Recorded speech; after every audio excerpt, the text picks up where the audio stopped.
চলমান Washington Beijing বাণিজ্য যুদ্ধের মধ্যেই নতুন করে জাপানের সঙ্গে বাণিজ্য যুদ্ধ শুরু করেছে চীন। জাপানে ডুয়াল ইউজড পণ্য রফতানি নিষিদ্ধ করেছে চীন। গেল মঙ্গলবার চীনের বাণিজ্য মন্ত্রণালয় এক বিবৃতিতে জানায়, জাপানের সামরিক শক্তি বাড়াতে সহায়ক কোনো পণ্য, প্রযুক্তি বা সফটওয়্যার দেশটিতে আর রফতানি করবে না বলে সিদ্ধান্ত নিয়েছে বেজিং। ডুয়াল ইউজড পণ্য বলতে এমন সব পণ্য ও প্রযুক্তিকে বোঝায় যেগুলো বেসামরিক ও সামরিক উভয় ক্ষেত্রে ব্যবহার করা যায়। এর মধ্যে রয়েছে কিছু গুরুত্বপূর্ণ রেয়ার আর্থ উপাদান, যা ড্রোন ও আধুনিক সেমিকন্ডাক্টর চিপ তৈরিতে অপরিহার্য।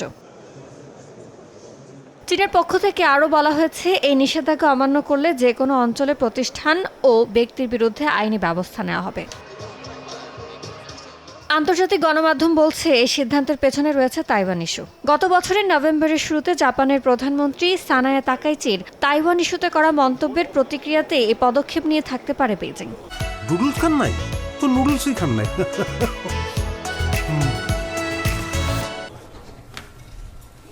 এদিকে চীনের এই সিদ্ধান্তে কড়া প্রতিক্রিয়া জানিয়েছে জাপান। টোকিও বলছে, এই সিদ্ধান্ত শুধুমাত্র জাপানকে লক্ষ্য করে আরোপ করা হয়েছে এবং এটি আন্তর্জাতিক বাণিজ্য রীতিনীতির সঙ্গে সামঞ্জস্যপূর্ণ নয়। চীনের এই সিদ্ধান্ত অবিলম্বে প্রত্যাহারেরও আহ্বান জানিয়েছে জাপান। জাপানি গবেষণা প্রতিষ্ঠান নোমুরা রিসার্চ ইনস্টিটিউটের তথ্য, 2024 সালে মোট $68.4 বিলিয়ন মূল্যের ডুয়াল ইউজড পণ্য বেজিং থেকে আমদানি করেছে টোকিও, যা চীন থেকে দেশটিতে আমদানি করা পণ্যের 42%। ইয়ানুর শিফাত, সময় সংবাদ।